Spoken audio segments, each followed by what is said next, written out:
সকাল 8:30 থেকে আমার একটা এক্সাম ছিল, যার কারণে অনেক ভোরে ঘুম থেকে উঠেছি।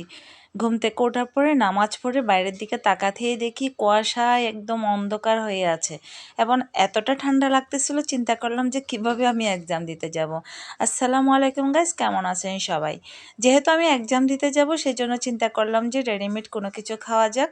তো বাসায় তেমন কিছু ছিল না, সেমাই ছিল, ভাবলাম যে আমি সেমাই করে ফেলি। তো এখানে আমি একটা মিঠাইয়ের সেমাইটা নিয়ে নিয়েছি। মিঠাইয়ের সেমাইটা আমার কাছে বেশ ভালো লাগে। এর মধ্যে দিয়ে দিয়েছি নারিকেল এবং বাদাম। এই নারিকেলটা এনেছিল আমার বোন। আমার বোন যেহেতু জানে যে আমি লিয়া নারিকেল অনেক বেশি পছন্দ করি, সেজন্য উনি এনেছিল। এরপরে দিয়ে দিলাম দুধ।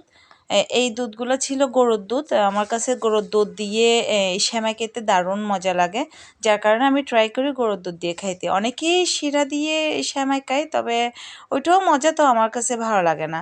এরপর আমি চিনি ইউজ করি না, যার ফলে একটু মধু দিয়ে দিয়েছি। মধু দেওয়ার ফলে স্বাদটা এত বেশি মজা হয়েছে কি বলবো। আসলে মধুর স্বাদ এবং চিনির স্বাদের মধ্যে আকাশ পাতাল তফাৎ, এবং মধু দিয়ে খেলে তো হেলথের জন্য অনেক বেশি ভালো। সো এই মিঠাইয়ের সেমাইটা কে কে খেয়েছেন? যদি না খেয়ে থাকেন অবশ্যই ট্রাই করে দেখবেন, অনেক বেশি মজা, আমার কাছে অনেক বেশি ভালো লাগে। এটা বিশেষ করে যে কোনো সময় খাওয়া যায়, রেডিমেড নাস্তা।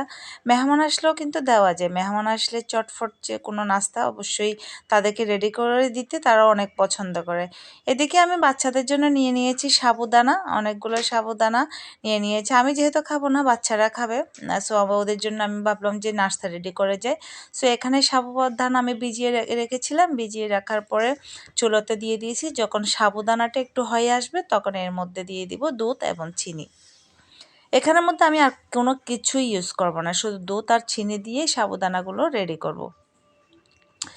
সো যেহেতু আমি সকাল সকাল তেমন একটা অয়েলি ফুড খাই না, অয়েলি ফুড পছন্দ করি না, সেজন্য এই খাবারগুলো আজকে আমি তৈরি করলাম। যেহেতু আমি আরও এক্সাম দিতে যাব, আস্তে আস্তে প্রায় দেড়টা বেজে যাবে।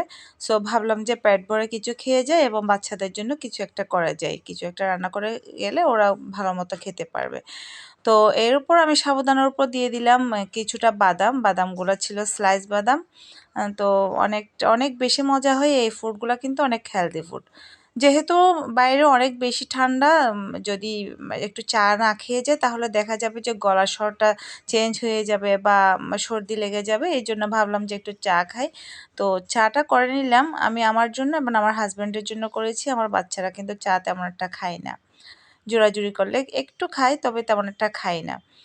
তো এরপরে চাটা আমি খুব মজা করে বানিয়েছি। মজা করে বানানোর পর আমার হাজব্যান্ডকে দিলাম, আমি খেলাম। বাচ্চারা যেহেতু আজকে ওদের ছুটির দিন ছিল, সেহেতু ঘুমাচ্ছিল, তো আমরা দুজনে মিলে নাস্তা করে নিয়েছি এবং অনেক বেশি ফ্রেশ ছিল। খুব ফ্রেশ ফিল হচ্ছিল, যেহেতু অনেক ভোরে ঘুম থেকে উঠেছি। আসলে অনেক ভোরে ঘুম থেকে উঠলে আলাদা একটা ফ্রেশনেস কাজ করে। তো এরপর বের হয়ে গেলাম পরীক্ষা দেওয়ার জন্য। রিক্সা নিয়ে যাচ্ছিলাম।